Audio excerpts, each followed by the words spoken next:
Assalamualaikum warahmatullahi wabarakatuh. Wahai sahabat muslim yang beriman, selamat datang kembali di channel Amalan Akhirat.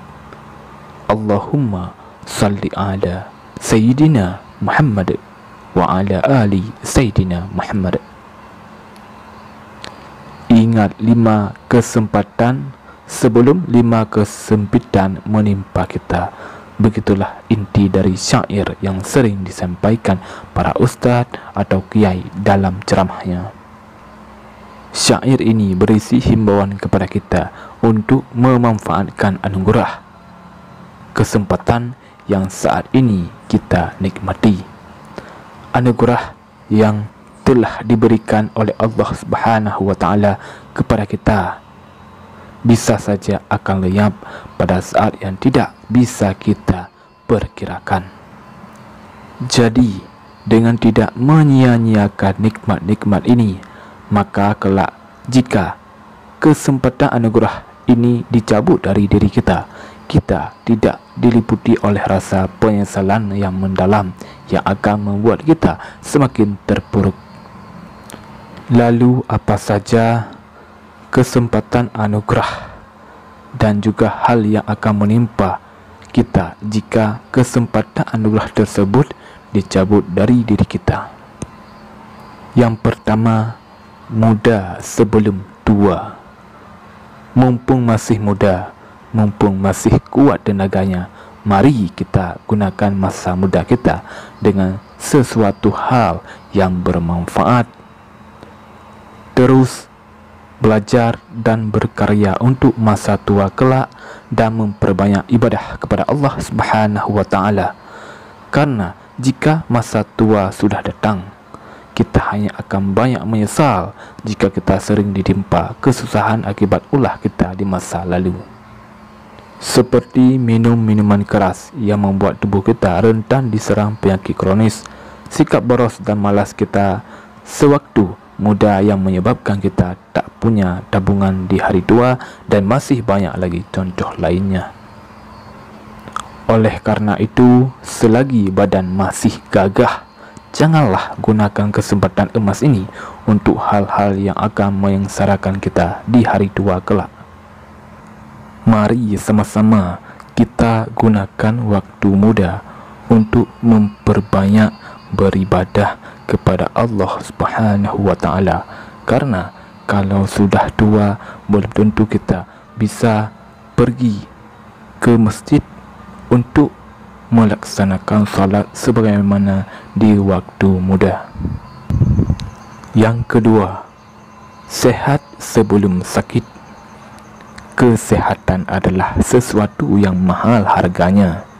Setampan apapun rupa kita, sebanyak apapun harta kita, seolah-olah tiada artinya jika tubuh kita terserang penyakit yang membuat kita terbaring lemah. Di ranjang ironisnya, ada orang yang dianugerahi kesehatan malah disia-siakan. Di antaranya, makan secara berlebihan, minum sesuatu yang memabukkan, serta gaya hidup lain yang tidak sehat. Akibatnya, daya tahan tubuh akan melemah dan menjadi pintu masuknya berbagai penyakit. Dan jika sudah demikian, aktivitas sehari-hari kita akan terganggu. Oleh karena itu, marilah kita jaga kesehatan kita. Ada pepatah yang bilang lebih baik mencegah daripada mengobati. Maka dari itu, sejak dini hari, mari kita biasakan pola hidup yang sehat agar tubuh kita tetap fit sehingga dapat menjalani hidup beraktivitas dengan baik. Dan jangan lupa juga untuk memperbanyak beribadah kepada Allah Subhanahu wa taala.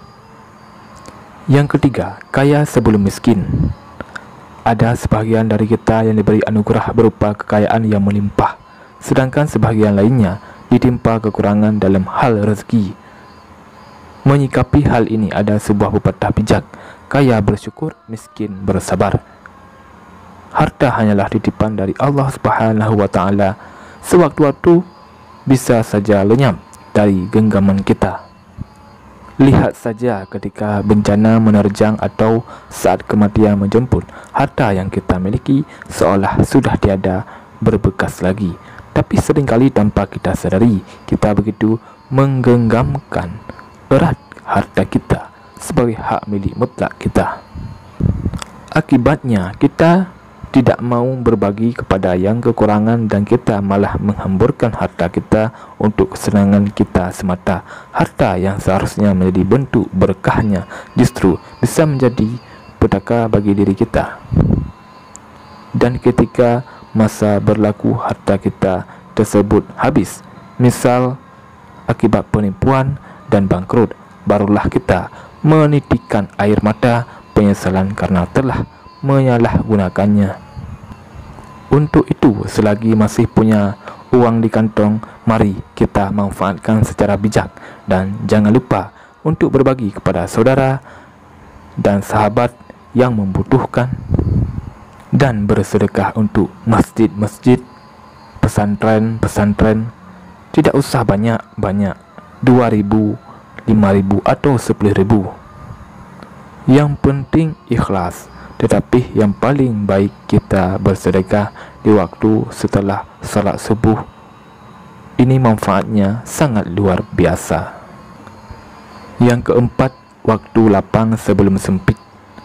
Sering tidak kita sadari bahwa waktu yang kita miliki adalah sesuatu yang berharga. Akibatnya kita sering merasa merugi karena tidak bisa memanfaatkan waktu yang berharga ini. Misalnya ketika ada waktu luang, kita malah bermalas-malasan dan santai-santai saja. Dan ketika deadline sudah di depan mata, barulah kita merasa diberi waktu. Akibatnya, pekerjaan atau hal yang kita kerjakan tidak akan mendapat hasil yang optimal. Oleh karena itu, pandai-pandailah mengatur waktu. Boleh kita santai, boleh kita menghibur diri, tapi jangan sampai kita terlena dan lupa akan tugas utama. Dan gunakanlah waktu luang kita untuk mencicil tugas besar kita agar kita tidak merasa diburu oleh waktu dan hidup dengan tenang. Yang terakhir, 5. Hidup sebelum mati. Mungkin kita menganggap bahwa mati adalah takdir yang kita sendiri tidak bisa mengubahnya. Tapi bisa saja kita merencanakan kematian kita jauh-jauh hari, atau lebih tepatnya mempersiapkan kematian kita. Cara paling bijak adalah dengan senantiasa melakukan kebijakan selama hidup di dunia ini. Jika kita berlaku baik kepada orang lain, maka ketika kita mati, kita tidak akan meninggalkan sesuatu yang tidak pantas kepada orang yang kita tinggalkan. Contoh saja tokoh-tokoh dunia yang dikenang akan karyanya yang sangat bermanfaat bagi umat manusia. Kita akan selalu terkenang atas mereka yang sudah tiada. Kenangan yang baik tentunya. Selain itu, seiring kita mendengar bahwa ada alam keabadian setelah kita mengalami kematian, alam yang akan menjadi tempat tinggal kita untuk selamanya. Dan untuk dapat memperoleh hidup yang layak di alam keabadian tersebut, kita harus membawa bekal dari kehidupan saat ini. Amal baik yang kita kerjakan di dunia ini akan dibalas dengan hal serupa di alam keabadian ini. Begitu juga jika kita melakukan kemungkaran, tak lain adalah diri kita sendiri yang akan mendapat balasannya kelak. Oleh karena itu, mari kita gunakan waktu hidup kita ini untuk terus berbuat kebajikan dan menjauhi kemungkaran agar kita dapat hidup tenang di dunia dan di alam keabadian kelak.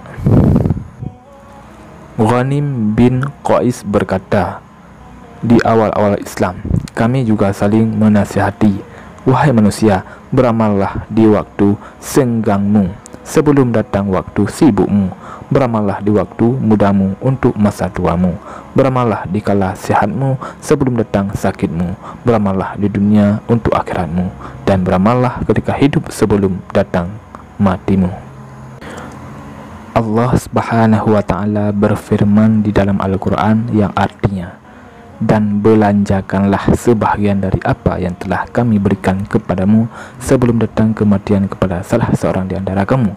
Lalu ia berkata, Ya Rabbku, mengapa engkau tidak menangguhkan kematianku sampai waktu yang dekat, yang menyebabkan aku dapat bersedekah dan aku termasuk orang-orang yang saleh? Dan Allah sekali-kali tidak akan menangguhkan kematian seseorang apabila telah datang waktu kematiannya, dan Allah Maha mengenal apa yang kamu kerjakan. Quran Surah Al-Munafikun ayat 10-11. Demikianlah 5 hal kesempatan sebelum datang 5 kesempitan. Wahai sahabat muslim yang beriman, marilah sama-sama kita senantiasa untuk selalu mengingat dan memanfaatkan 5 kesempatan sebelum datang 5 kesempitan. Dengan mengingat dan memanfaatkan 5 kesempatan sebelum datang 5 kesempitan, semoga Allah memberikan hidup kita aman, damai dan berkah. Saya akhiri, wabillahi taufiq wal hidayah. Wassalamualaikum warahmatullahi wabarakatuh.